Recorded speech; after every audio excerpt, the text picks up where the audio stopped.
No, girl, you get down on the floor. That's what you do. Girl, just in case one of them things stray your way, you get down on the ground, fool.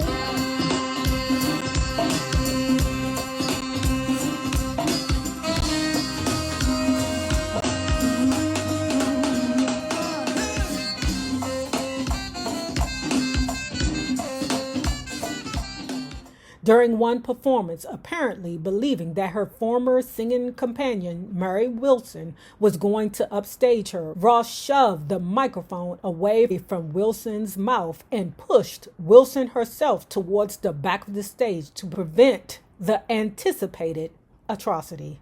The incident, although not broadcast, was much talked about. Yeah, I remember that. I don't care what you say about the boss having red lipstick on her teeth. I don't care.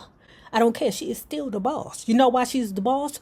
Because she pushed Mary Wilson out the way. That's what bosses do. But you won't get the time to shine next to me. That won't happen. I mean, I respect it. Some people whine, cry, and complain. And some push the people out the way. That's the boss. That's what Diana Ross did. She pushed that bitch. I mean, not Mary Wilson. I love you, Mary Wilson. But I'm saying you was in the way. Get the fuck out the way. As the number of Motown returnees at the 1983 show indicated, Gordy had been unable to prevent an exodus from his company, including among the departed were Barrett Strong, Brenda Holloway, Kim Weston, the Isley Brothers, Gladys Knight and the Pips, David Ruffin, Jimmy Ruffin, Eddie Kendricks, Diana Ross, and others. Gordy admitted later, I would not always pay what it would take for them to stay. That might have been a mistake. Gordy does business with his heart and his ego. No, you're not going to beat me today. You're not going to do that. So I need you to buckle. I need you to fall to your knees and appreciate me, even though you're the person that's keeping Motown afloat. I'm not going to get on my knees for you or acquiesce to you. I did that one time for Mary Wells and then again for Diana Ross. And it smacked me in the face both times, so I ain't doing it again. He didn't consider this a devastating financial miscalculation. However, and from his perspective, it may not have been. When Gordy sold Motown to MCA Incorporated and some outside investments for $61 million in 1988, he was beyond pleased. From $800 to $61 million, I had done Bullshit the Baker. I said $6 million earlier, my mistake. No, it was $61 million. I was off by a lot. $61 million ain't enough for Motown. Girl, I had done it. I had won the poker hand. He exults in his autobiography. As she left Motown in 1964, Mary also thought she had won. In early 1964, months before she walked out of Motown, Wells had begun discussing a move to a larger and richer record company, one that would pay her more. In the process, she and Herman Griffin decided they needed a third person on their team. Their gaze settled on another hard driver in the competitive Detroit record industry, Robert Wells.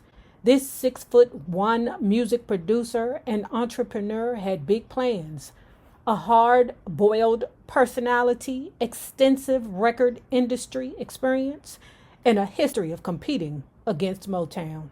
Unfortunately, he also had an out-of-control temper as well as a handgun he always carried, and he didn't hesitate to draw and point it at others at the least provocation. Okay, that was so whitewashed. Why didn't you just say the man carried a blicker and he banged them things? In the late 1950s, West had begun to produce recordings by black artists that would appeal to both white and black listeners. He hired Marv Johnson as the vocalist for one of these attempts, but the song failed to chart. Johnson promptly separated from West and rose to number 9 on the United Artists label in 1960 by recording I Love the Way You Love, which was co-written by Gordy. Finally, in 1959, West had his first significant success as a record producer. After his recordings of You're So Fine became a Detroit area hit, West decided to gain national distribution by licensing the master recording of the tune to United Artists. As a result, the song reached number 2 on the Billboard R&B chart and number 17 on the Billboard Pop chart. Yet West failed to take the next logical step and fell even further behind Gordy as far as making real money was concerned. Ooh, let me tell you something that I always tell people that I love, and I'm going to tell you too, okay? Because I love y'all too for supporting me. Now, y'all need to put something in my goddamn Cash App. When you compete and compare with people and you're not even in a game, an official game, or an official challenge, you're just competing and comparing yourself to other people in your mind, you're going to always lose because you're going to be constantly competing and comparing yourself to someone. You dig? You're welcome. At that moment, Griffin and Wells were not only plotting to put Wells' career partly in West's hands, but also trying to convince other talented people to escape Motown's grip and join them. Okay, now that's dirty now. If you're doing that, then Gordy should be a little perturbed with you. Okay, you go on by yourself. Bye. Go by yourself. Don't take these other dummies that's still here. Leave them dummies with me. You gone on. You done freed yourself. Wells herself started with a direct solo approach. She called Brian Holland and asked him to write songs for her that she would then record with another company.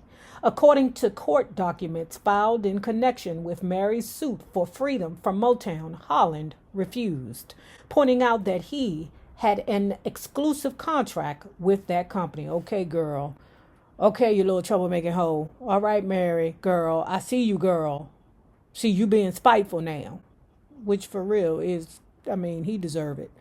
But still, girl. Now you done made it a competition between you and Gordy.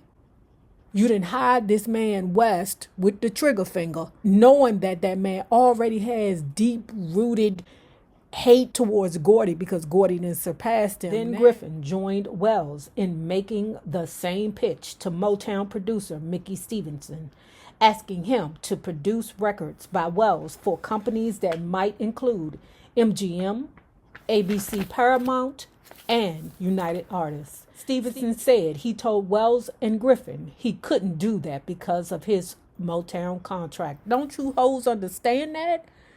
Don't you hoes understand that? They under paper.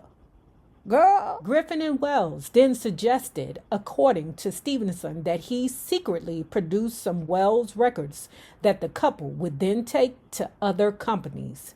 He refused. So in July 1964, West and Griffin flew from Detroit to New York to negotiate on Wells' behalf with 20th Century Fox Records and other interested parties. Wells, along with her personal manager and best friend, 23-year-old Mae James Holler, was already there. Then, at the height of her popularity, Wells had just finished a week-long engagement at Freedom Land, USA, in the Bronx. Having opened in 1960, the history-themed park, although proclaimed the East Coast equivalent of California Disneyland, was built over a swampy area and plagued by mosquitoes. It went bankrupt and was demolished shortly after Wells' engagement there ended. After arriving in New York City, West and Griffin moved into a suite on the 7th floor of Manhattan's Savoy Plaza Hotel. Wells and Mae James Holler were staying in a similar suite on the 5th floor. At about 11 p.m. on July 23rd, Mae was in the suite she was sharing with Wells. Mary had jumped in the shower and had gone to bed, Mae said. I was so tired I just wanted to lie down, but first she had to prepare some papers for the next day. Griffin and West had been out but had returned to their room a few moments before. Griffin, nattily dressed in his customary suit and tie, went down to the room occupied by the two women, knocked on the door, and told Mae, who was working at the desk in the living room, that he had to tell Mary something. He went into the bedroom, talked to Mary for a minute, and then returned to the living room. May, who could overhear the conversation between Griffin and Mary, said Griffin was talking crazy about West. But Griffin and West had been drinking before. Griffin came down to visit Wells. They also drank, May said. Herman drank more than West, but he was a fun guy. If he got sloppy drunk, he'd dance. West was more like a business guy. Even when he was drunk, he was always serious. Griffin was still in the women's suite when West knocked on the door and May admitted him. While the two men talked in the living room, May walked through the bedroom she shared with Wells to use the adjoining bathroom. When she came out of the bathroom, she could hear West and Griffin starting to shout at each other. They were talking crazy, May said. Then they started arguing. Oh, shit. If you don't know, I'm flinchy. I'm flinchy because I'm from the 80s. And if you don't be flinchy or wear, then ninjas get shot. First time I seen a young boy with that blicker on his ass, and then he laid down. We trying to keep this PG-13, okay? I mean, laid down for good, all right? I was 15 years old. I was around there to the south side of D.C. at this go-go called Cherries. Y'all, the thing, I'm still traumatized for it, so I'm flinchy. Okay, I'm real flinchy. I'm talking to the little boy. Hey, what's your number? What's my number? We got the pen and paper because we ain't had no phones then. We exchanging numbers. All of a sudden, this car rolls up the hill. This little boy jump out and pop, pop, pop. The boy I was talking to is on the ground. Okay, and here go Mickey. Nay, behind the tree. Nay. I'm shocked. Okay, at 15 years old, that is the first time, all right? So I'm a little flinchy, okay? But anyway, getting back to the point. These two ladies in the bathroom, they hear them men's out there arguing. And being as though I know what two black men arguing can turn into, I would have got down on the floor. Like, oh, shit. Something about to go down. And the ninja West keep the blicker on him. Oh my God, I would have got down and I mean crawled, slithered out of that place somehow. Because ninjas, a conversation can easily turn into a person lying on the ground forever. Griffin was still in the women's suite when West knocked on the door and May admitted him. While the two men talked in the living room, May walked through the bedroom she shared with Wells to use the adjoining bathroom. When she came out of the bathroom, she could hear West and Griffin starting to shout at each other. They were talking crazy, May said.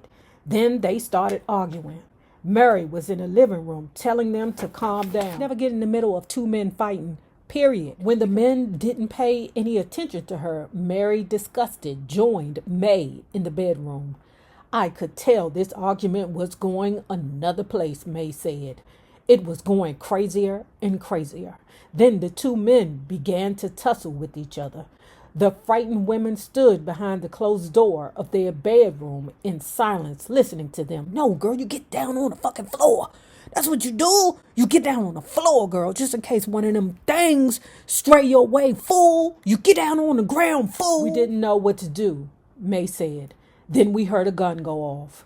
Stunned, May hurriedly took Wells into the bathroom so that they could be as far as possible from whoever had fired the gun. They closed the door and huddled together against the bathroom far wall. No, you get down on the ground, fool. May then realized that she had forgotten to lock the bathroom door. At just that moment, the door began to push open slowly, just like a horror movie. The two women, clutching each other with fear, remained pressed against the bathroom wall as the door opened. Herman Griffin was standing there with blood all over him. Griffin stared at them with a stunned look on his face. What happened, Mama? He asked Wells, using his pet name for her. Frozen with fear, Wells said, Nothing. While Griffin stood there as if paralyzed, May found the courage to walk past him into the bedroom and pick up the telephone on the night table between the twin beds. She dialed the hotel operator and said there had been a shooting in the room. When the operator asked May if she was able to leave the room, May and Wells quickly pulled on blouses and skirts and not much else. One of us wasn't wearing shoes, May remembered. They walked out past West, who was lying motionless on the floor while Griffin continued to stand frozen in the bathroom. Then the two women walked slowly down the hallway. You know how hotels used to have those very long halls?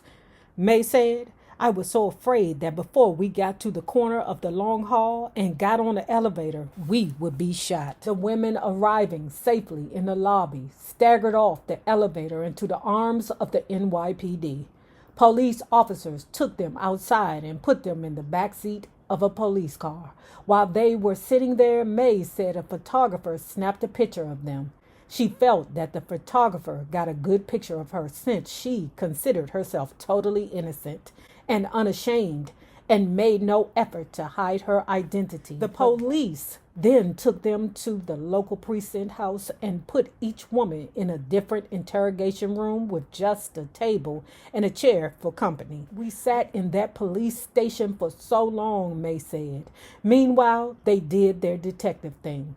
They would tell Mary what I said and tell me what Mary said, back and forth. I was so tired I wanted to cry. I put my head down on the table and tried to go to sleep.